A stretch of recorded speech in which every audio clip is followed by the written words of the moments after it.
हिंदू, बौद्ध, जैन धर्मों के अलावा दुनिया के कई इलाकों में स्वस्तिक के चिन्ह का बहुत महत्व है। कोई भी मंगल कार्य शुभारंभ करने से पहले हिंदू धर्म में स्वस्तिक का चिन्ह बनाने के बाद ही मंगल कार्य का शुभारंभ किया जाता है। लेकिन यह स्वस्तिक का चिन्ह मंगलकारी क्यों है? यह चिन्ह असल में क्या दर्शाता है? इस स्वस्तिक चिन्ह का आकार कहां से लिया गया है?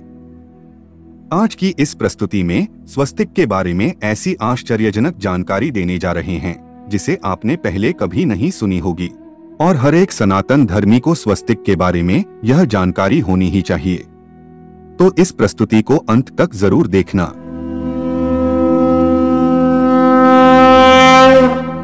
सनातन संस्कृति का परम मंगलकारी प्रतीक चिन्ह स्वस्तिक अपने आप में विलक्षण है।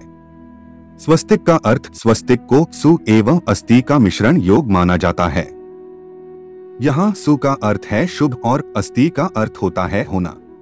संस्कृत व्याकरण के अनुसार सु एवं अस्ति को जब संयुक्त किया जाता है तो जो नया शब्द बनता है वो है स्वस्ति, अर्थात शुभ हो, कल्याण हो।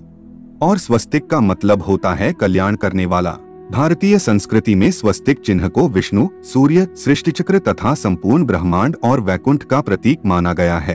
कुछ विद्वानों ने इसे गणेश का प्रतीक मानकर इसे प्रथम वंदनीय भी माना है। यह मांगलिक चिन्ह अनादि काल से संपूर्ण सृष्टि में व्याप्त रहा है। अत्यंत प्राचीन काल से ही भारतीय संस्कृति में स्वस्तिक को मंगल प्रतीक माना जाता रहा है। विघ्नहर्ता गणेश की उपासना धन, वैभव और ऐश्वर्य की देवी लक्ष्मी के साथ भी शुभला, स्वस्तिक तथा बही खाते की पूजा की परंपरा है। इसे भारतीय संस्कृति में विशेष स्थान प्राप्त है। इसीलिए जातक की कुंडली बनाते समय या कोई मंगल व शुभ कार्य करते समय सर्वप्रथम स्वस्तिक को ही अंकित किया जाता है। हिंदू धर्म के अलावा दुनिया के कई कोनों में इसका इस्तेमाल कई हजारों सालों से होता आ रहा है। लेकिन असल में स्वस्तिक का यह चिन्ह क्या दर्शाता है? इसके पीछे ढेरों तथ्य हैं। आज हम आपको स्वस्तिक का मूल अर्थ क्या है इसके बारे में बताने जा रहे हैं।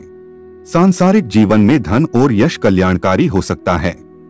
शरीर के लिए भोग और सुख कल्याणकारी और मंगलमय हो सकते हैं। लेकिन आत्मा के लिए यह सब कोई मायने नहीं रखता है। आत्मा के लिए तो मंगलमय परमधाम है, परमात्मा है। आत्मा के लिए तो कल्याणकारी मोक्ष है, और आत्मा को मोक्ष वैकुंठ जाने के बाद मिलता है। वैकुंठ में गई हुई आत्मा मोक्ष प्राप्त करती है, और वैकुंठ का स्थान भागवत पुराण में ध्रुव तारे की ओर बताया गया है।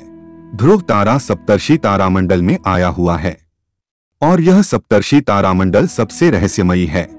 इनमें मेसिए 81 नामक सर्पिल गैलेक्सी है, जो आकाश में सबसे रोशन गैलेक्सियों में से एक है।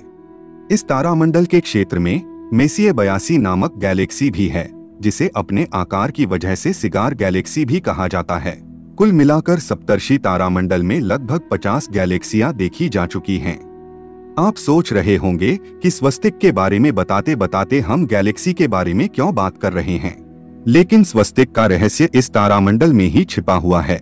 और यह सप्तर्षि तारामंडल और पोल स्टार या ध्रुव तारा दिशा निर्देश के लिए प्राचीन काल से ही बहुत महत्वपूर्ण रहा है। रात्रि के समय में यदि आप दिशाएं भूल गए हैं और भटक गए हैं तो आपको आकाश में ध्रुव तारे को ही ढूंढना पड़ेगा, जो उत्तर दिशा को दर्शाता है। और इसी तरह अगर आप इस भवसागर में भटक गए हैं और उस मंगलकारी और सौभाग्यकारी वैकुंठ का पता लगाना है तो भी आपको आकाश में ध्रुव तारे को ही ढूंढना पड़ेगा। और वैकुंठ के इस स्थान पर होने का ज्ञान हमारे ऋषि मुनियों को तो था ही, साथ में इजिप्ट वासियों को भी मोक्ष प्राप्ति के इस स्थान का सही से ज्ञान था। और इजिप्टोलॉजिस्ट और रिसर्चर्स पिरामिड को क्यों बनाया गया था? इस प्रश्न का उत्तर ढूंढते ढूंढते आखिरकार इस नतीजे पर पहुंचे कि पिरामिड बनाने का मुख्य कारण था मोक्ष प्राप्ति, और मोक्ष प्राप्ति करवाने वाला स्थान है ध्रुव तारे की ओर वैकुंठ। और आप पिरामिड की संरचना को देखेंगे तो आप देखेंगे कि किंग चेंबर में से एक शाफ्ट 30 डिग्री एंगल से इस तरह से निकलती है, जो सीधे ध्रुव तारे की ओर परफेक्टली जुड़ती है। इस शाफ्ट को बनाने का मकसद था किंग की आत्मा को सीधे परमधाम में मोक्ष मिल सके।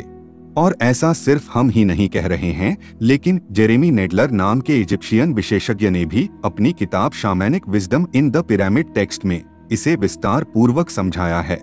तो आप समझ सकते हैं कि प्राचीन काल में ध्रुव तारा और सप्तर्षि तारामंडल कितना महत्वपूर्ण था।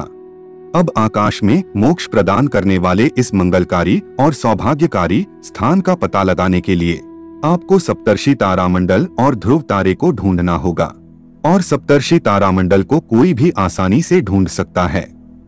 सप्तर्षि तारामंडल 7 तारों का समूह है और उसके पहले 2 तारों की सीध में देखेंगे तो आपको सामने ध्रुव तारा दिखाई देगा, और यह सप्तर्षि तारामंडल वर्ष में अलग अलग ऋतुओं में अलग अलग स्थान पर दिखाई देता है। वसंत ऋतु में यह तारामंडल ध्रुव तारे से ऊपर की ओर दिखाई देता है। शीतकाल में यह तारामंडल ध्रुव तारे से पूर्व की ओर दिखाई देता है। शरद ऋतु में यह तारामंडल ध्रुव तारे से क्षितिज की ओर दिखाई देता है, और ग्रीष्म ऋतु में यह तारामंडल ध्रुव तारे से पश्चिम की ओर दिखाई देता है।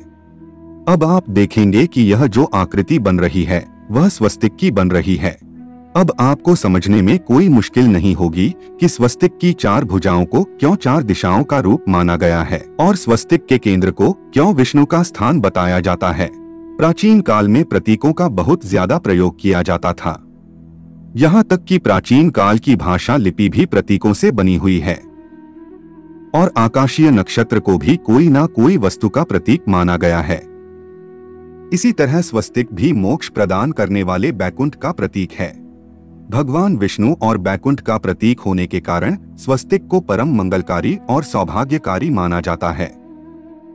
अब हम आपको स्वस्तिक के बारे में अन्य कई प्रकार की व्याख्याएं की गई है, इसके बारे में बताते हैं। हिंदू मान्यताओं के अनुसार यह रेखाएं 4 वेदों ऋग्वेद, यजुर्वेद, अथर्ववेद और सामवेद का प्रतीक हैं। कुछ यह भी मानते हैं कि यह 4 रेखाएं सृष्टि के रचनाकार भगवान ब्रह्मा के 4 सिरों को दर्शाती हैं। इसके अलावा इन 4 रेखाओं की 4 पुरुषार्थ, 4 आश्रम, 4 लोक और 4 देवों यानी कि भगवान ब्रह्मा, विष्णु, महेश और गणेश से तुलना की गई है। हिंदू धर्म में माना जाता है कि यदि स्वस्तिक की 4 रेखाओं को भगवान ब्रह्मा के 4 सिरों के समान माना गया है, फलस्वरूप मध्य में मौजूद बिंदु भगवान विष्णु की नाभि है, जिसमें से भगवान ब्रह्मा प्रकट होते हैं। स्वस्तिक की 4 रेखाएं एक घड़ी की दिशा में चलती हैं, जो संसार के सही दिशा में चलने का प्रतीक है। बौद्ध धर्म में स्वस्तिक, हिंदू धर्म के अलावा स्वस्तिक का और भी कई धर्मों में महत्व है। बौद्ध धर्म में स्वस्तिक को अच्छे भाग्य का प्रतीक माना गया है। यह भगवान बुद्ध के पग चिन्हों को दिखाता है, इसलिए इसे इतना पवित्र माना जाता है। यही नहीं, स्वस्तिक भगवान बुद्ध के हृदय, हथेली और पैरों में भी अंकित है। जैन धर्म में स्वस्तिक, वैसे तो हिंदू धर्म में ही स्वस्तिक के प्रयोग को सबसे उच्च माना गया है, लेकिन हिंदू धर्म के जैसा ही महत्व स्वस्तिक का जैन धर्म में भी है। जैन धर्म में यह 7वें जिन का प्रतीक है, जिसे सब तीर्थंकर सुपार्श्वनाथ के नाम से भी जानते हैं। श्वेतांबर जैनी स्वस्तिक को अष्टमंगल का मुख्य प्रतीक मानते हैं। सिंधु सरस्वती सभ्यता में भी मिले हैं स्वस्तिक चिन्ह। सिंधु घाटी सभ्यता की खुदाई में प्राप्त मुद्रा और बर्तनों में स्वास्तिक का चिन्ह खुदा हुआ मिला है। उदयगिरी और खंडगिरी की गुफाओं में भी स्वास्तिक के चिन्ह मिले हैं। इसके अलावा ऐतिहासिक साक्ष्यों जैसे मोहनजोदड़ो, हड़प्पा संस्कृति, अशोक के शिलालेखों, रामायण, हरिवंश पुराण, महाभारत आदि में स्वस्तिक का अनेकों बार उल्लेख मिलता है।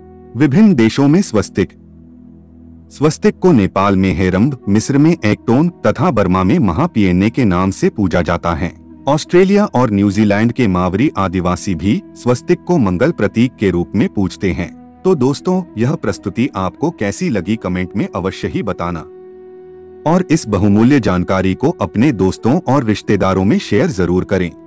वैकुंठ लोक की प्रस्तुति को आपका अच्छा प्रतिसाद मिला है। जल्द ही वैकुंठ के पार्ट 2 को आपके लिए उपलब्ध करवाएंगे। आप सभी श्रोतागण एवं कमेंट करने वालों का हृदय की गहराइयों से धन्यवाद करते हैं। धन्यवाद।